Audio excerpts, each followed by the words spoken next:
अब इसको थोड़ा आगे ले जाते हैं प्रोबेबिलिटी को, और अलग अलग कॉम्बिनेशंस वगैरह को टेस्ट करते हैं कि क्या कॉन्सेप्ट क्लियर है कि नहीं है। तो मान लो आप और आपके दोस्त दोनों किसी रेस में पार्टिसिपेट कर रहे हो और टोटल जो पार्टिसिपेंट है वो 500 हैं। तो अगर ये क्वेश्चन आता है कि आपके जीतने की प्रोबेबिलिटी क्या है, ठीक है, तो क्वेश्चन ये है कि अगर उसमें सिर्फ एक ही विनर है, राइट, यानी कि एक ही विनर होने पर आपको खुशी मिलती है, आपके दोस्त से कोई लेना देना नहीं, आप दोनों पार्टिसिपेट कर रहे हो लेकिन विनर सिर्फ एक हो सकता है, तो आपके जीतने की प्रोबेबिलिटी कितनी हो गई?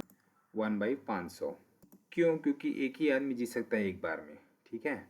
सिमिलरली आपके दोस्त की जीतने की प्रोबेबिलिटी भी उतनी है 1/500, क्योंकि एक ही आदमी जीत सकता है, ठीक है।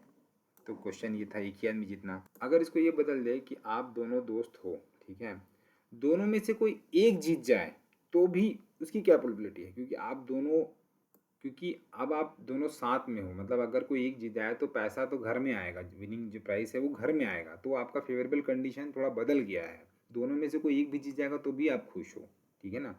तो उसका फार्मूला सिंपल सा होता है ए यूनियन। इसका मतलब ये होता है कि या तो ए हो या तो बी हो, किसी भी चीज़ की प्रोबेबिलिटी दोनों में मैं खुश हूँ, तो उसका फार्मूला ये होता है कि probability of A plus probability of B minus A union B. मतलब या तो ए हो तो उसका प्रोबेबिलिटी कितना है और बी के होने की प्रोबेबिलिटी कितनी है, उसमें माइनस करो कि जब ए और बी दोनों एक साथ हो, तो इस फार्मूला को यूज़ करेंगे।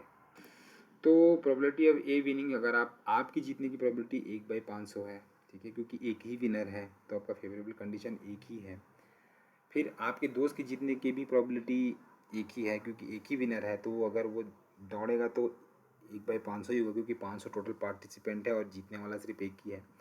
माइनस ए और बी दोनों एक साथ जीते, तो क्या ए और बी यानी आप और आपका दोस्त एक साथ जीत सकते हैं क्या? नहीं, अब ऐसा कभी नहीं हो सकता, इसलिए वो वाला वैल्यू 0 है। तो अगर कैलकुलेट करोगे तो 2/500 आपका आंसर होगा, जो कि प्रोबेबिलिटी है या तो आपका आप जीतो या आपका दोस्त जीते, ठीक है, क्योंकि एक ही विनर था।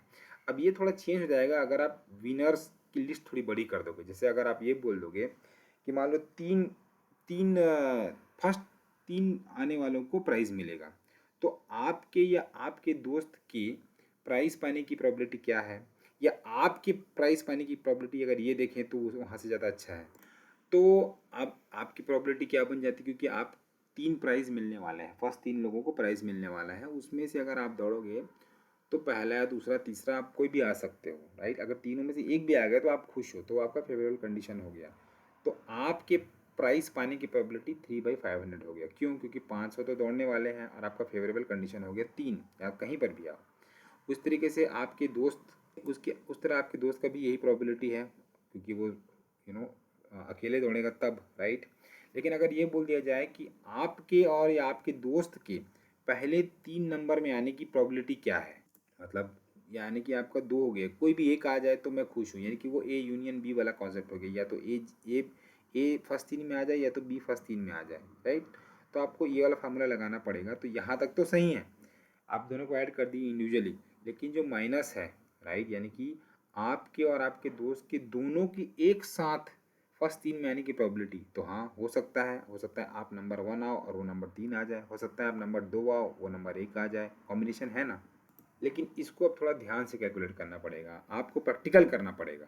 तो पहले तो आप ए यूनियन बी निकाल लो। कैसे निकालोगे? तो इसमें मल्टीप्लाई करना पड़ता है, गिवन द फैक्ट कि भाई आप आ गए, उसके बाद फिर वो दूसरा है, राइट। तो जनरली उसका फार्मूला होता है n डिवाइडेड बाई के, ठीक है ना, मल्टीप्लाइड बाई n-1/k-1। उसके बाद से और अगर तीसरा आदमी भी है तो वो n-2 डिवाइडेड बाई k-2, इस तरीके से होता है। मतलब क्या है? मतलब ये है कि आपके आने की प्रोबेबिलिटी, तो मान लो आप दोनों को एक साथ आना है, राइट। तो मान लो पहले आप आ गए, तो आपके आने की, आपके जीतने प्राइस जीतने की प्रोबेबिलिटी तो कितनी हो गई? 3/500, क्योंकि फर्स्ट 3 प्राइस में आप खुश हो, राइट। मल्टीप्लाइड बाई, अब आप तो आ गए, साथ में आपका दोस्त भी अब आए, तो वो कैसे होगा? तो उसमें सबसे इम्पोर्टेंट चीज़ है कि उसमें नंबर ऑफ जो टोटल आउटकम्स है वो चेंज हो गया है। यानी कि पहले आपने एक को फिक्स कर दिया है तो वो चला गया, आप फर्स्ट आ चुके हो, तो अब उसके पास बचे 499 ही पोजीशन बचे हैं। इसलिए टोटल आउटकम जो है ना, वो टोटल जो एड्रेस स्पेस है वो कम हो गया, क्योंकि आप ऑलरेडी एक ले चुके हो। इसी को डिपेंडेंसी बोलते हैं प्रोबेबिलिटी में। और आपने एक पोजीशन भी खा लिया है, राइट, क्योंकि अगर फर्स्ट 3 लोगों को ही मिल रहा है प्राइस तो आपने एक कंडीशन खा गए आप, तो फेवरेबल कंडीशन उसके पास सिर्फ बचा 2, तो वो होगा 2, राइट। तो उसके अब फर्स्ट 3 में आने की प्रोबेबिलिटी अब 2/499 ही बची, क्योंकि आप एक ले चुके हो। इसी को बोलते हैं, क्योंकि क्वेश्चन ये था कि दोनों के एक साथ आने की, ए इंटरसेक्शन बी की हम बात कर रहे थे, ठीक है ना। तो इसलिए इस तरीके से निकलेगा। अगर मान लो एक आदमी और आता, राइट, आपके साथ एक आदमी और रहता और ये पूछा जाता कि तीनों के एक साथ फर्स्ट 3 प्राइस में आने की प्रोबेबिलिटी, तो फिर से वो हो जाता, अब आप 2 पोजीशन खा चुके हो तो इसलिए एक पोजीशन ही बचा। और तीसरा, टोटल एड्रेस स्पेस भी चेंज हो गया, क्योंकि फर्स्ट 2 आप लोग फिक्स कर लिए हो तो 498 बच जाएगा, राइट। तो इस तरीके से इस फार्मूला से काम करता है। जितने लोगों के एक साथ होने की प्रोबेबिलिटी आप मांगोगे ना, तो n divide by k into n minus one divide by k minus one multiplied by n minus two divide by k minus two, इस तरीके से ये फॉर्मूला चलते रहेगा, ये बोलने के लिए कि सबके एक साथ आने की प्रोबेबिलिटी क्या है, राइट। यहाँ पर क्वेश्चन था कि आपके और आपके दोस्त के फर्स्ट 3 मतलब प्राइस पाने की प्रोबेबिलिटी क्या है, तो इस तरीके से निकलेगा। तो अभी आपने सिर्फ यही निकाला, राइट।